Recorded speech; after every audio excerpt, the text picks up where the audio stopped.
people! Happy Sunday! Good morning, good morning, good morning, guys.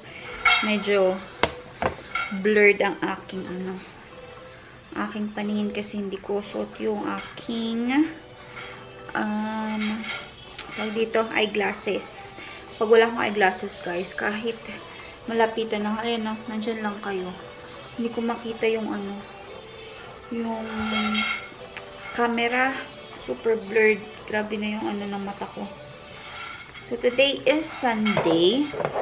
Suotin ko lang ito. There you go. Kaya lang, daming prints. Nakakainis. Tagal na itong eyeglasses ko kasi, guys. Ano pa to? Parang 2018. Tama. Parang 2018 pa nga yata ito. Ayan. Sobrang taas ng grado na to, mga kaloka. Yung pinagawa ko dati sa Pilipinas, hindi na siya yung yung lens ko. So, nung dinala ko yun dito, yun yung ginagamit ko, nahihilo na ako. Kaya, nag-switch ako dito sa salamin na to. And, ayun na nga, sobrang tagal na nito, guys. Hindi pa rin ako nakapagpa-check up ulit. So, hindi muna ako magpapa-check up kasi okay pa naman tong salamin ko. Tsaka, pag suot ko naman to, malinaw naman yung yung vision ko. Ganda ng weather ngayon, guys. So, kita nyo ba? Ayan ang weather. Hindi, sabi kasi sa forecast, araw. Well, maaraw naman siya. Ayan, kita nyo. Pero, syempre, malamig pa rin kasi nga, na dito. December na. So, ganyan yung aming temperature ngayon. So, yung tingnan nyo yung mga ganyan, Parang akala nyo yung mga snow na nag-stay up lang doon sa pinagdapuan niya. Like, eto, tingnan nyo. Buksan ko. Pakita ko sa inyo, guys. Maganda to pag yung mga puno sa labas. Kaya lang kasi wala kaming puno dito. So, yung mga grass ang naging ganyan. Ayan, tingnan nyo yung ice niya. Parang alam nyo yung ice sa freezer. Ganun. Yarns.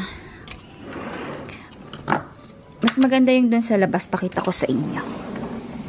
Dito kasi, kukunti lang yung Yan yung mga grass yan yung. So, tingnan natin dun sa yan yung dalawa. Dun sa harapan. Aray ko.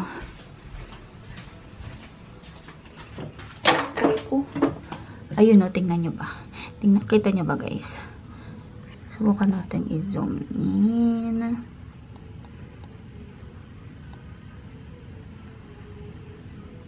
Ayan. Diba? Tingnan nyo yung para siyang, alam niyo yung Christmas tree na kulay puti. Ganyan yung itsura niya. Ang ganda sana kung yung mga puno na matataas. Kaya lang kasi wala pa masyadong puno dito sa amin kasi nga bago pa lang dito yung community namin. Pero ang cute, diba?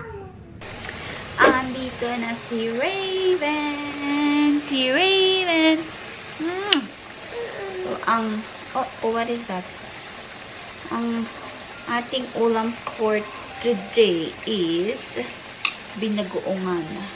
So, ayan ang ating bagoong from Barrio Fiesta. Not sponsored, guys. Nagisa ko na, tsaka napalambot ko na yung pork. Lagyan na natin ng pampalasa.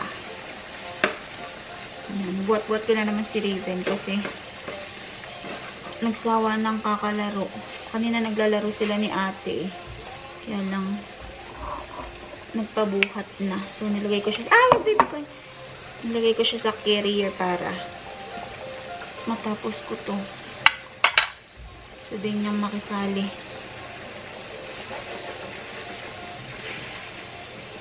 Tapos, lalagyan ko to ng guys, talong.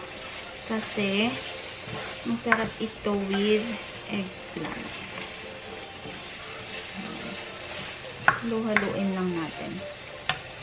Halu-haluin lang. Halu-haluin. Ba? Wag. What is that? 30.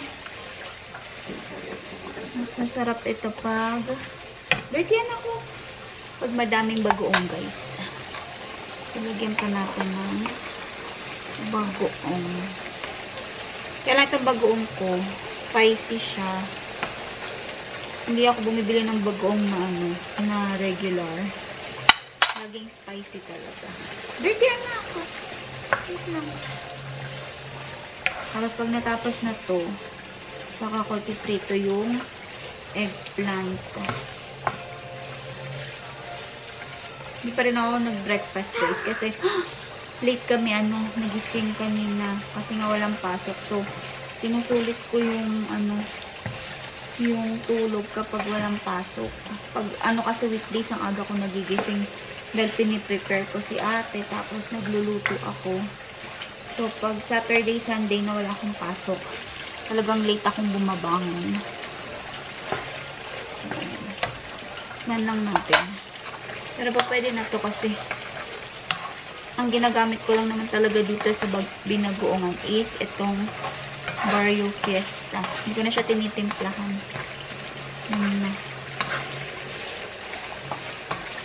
So, lang. Pakulayin lang natin ng 3 minutes and then ready na to.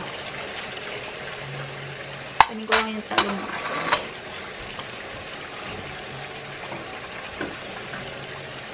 Yeah.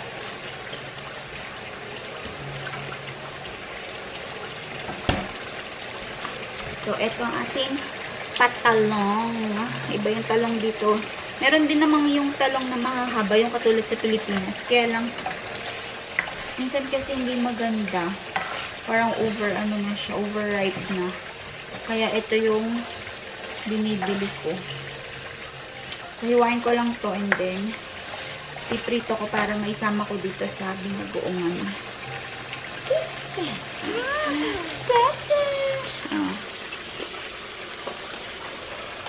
Ayan, si Raven. Say hello.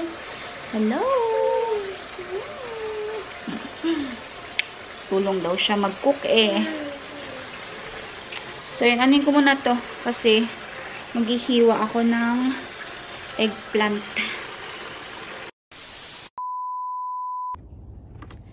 Good morning, guys. Kunin ko lang yung dito. Yung bean namin. Yung blue bean. Kasi, ngayon yung schedule ng recycling na bean. Pero, ang aga dumating kanina. Kaya, itong nandito, hindi siya nakuha. So, ang gagawin ko, ipapasok ko na lang, guys, dahil hindi nga nakuha yung bin namin. Aray ko. Ayan o. Punong-puno pa rin siya. Kasi, kanina dumating 7 o'clock.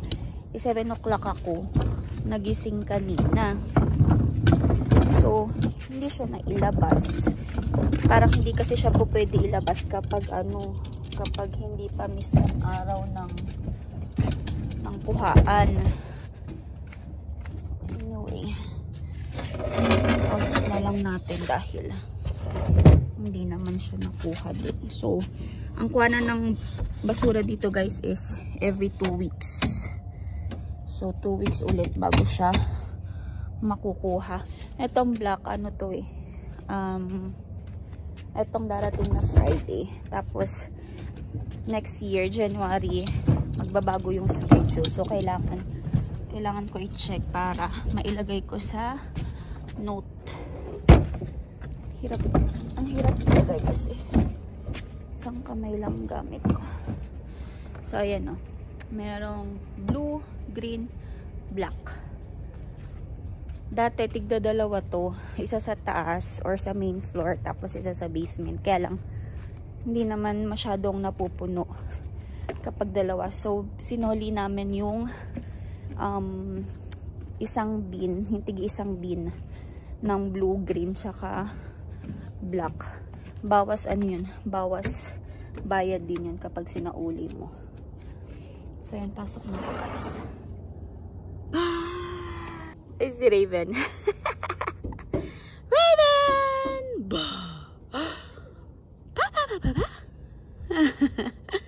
Pangit ang weather ngayon. Tingnan nyo naman yung weather. Oh, kulimlim. Kainis. Bukas mag-i-snowy. Tingnan natin kung malakas ang snow. Move, baby. Let's go. Get inside. Mommy will get inside. Go. Move, move. Thank you. Lamig, anak.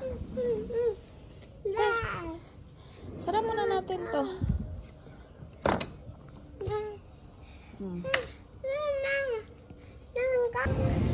So, dito ko ngayon sa Save on Foods, guys. Ano ko? Quick run sa Save on Foods kasi naubusan si Raven ng gatas. So, kailangan ko pumunta dito. Si Ivar naghihintay na sa sa sasakyan. So, hanapin natin yung gatas dito.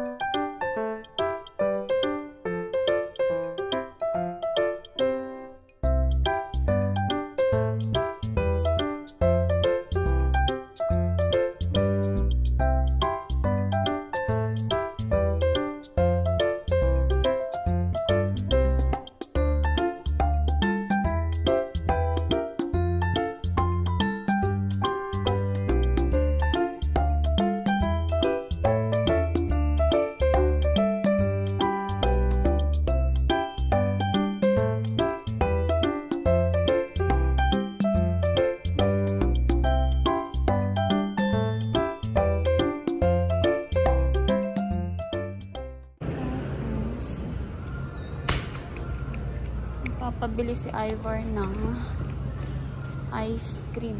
Nasaan ang ice cream dito?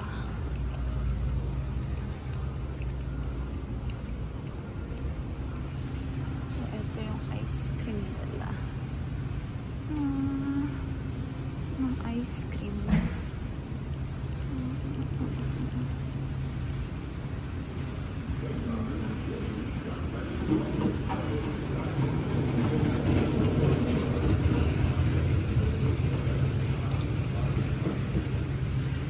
Lang siguro.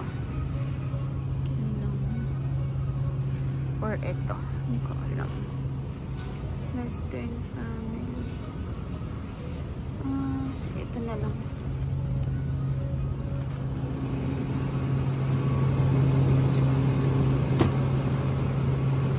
Chocolate. Kaya na siya itong malaki. Another ulam for today's video, sinigang. Nalagyan ko lang siya ng itong bok choy. Kasi naubos na yung mga gulay niya. So, lalagyan ko lang ng bok choy. Tapos, dinagdagan ko na siya ng sinigang mix. Ayan. Perfect for the weather. You want Kinder Surprise? Here.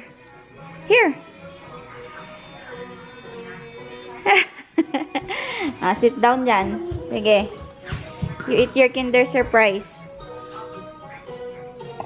Okay, stay there, okay? Sige, open mo yan.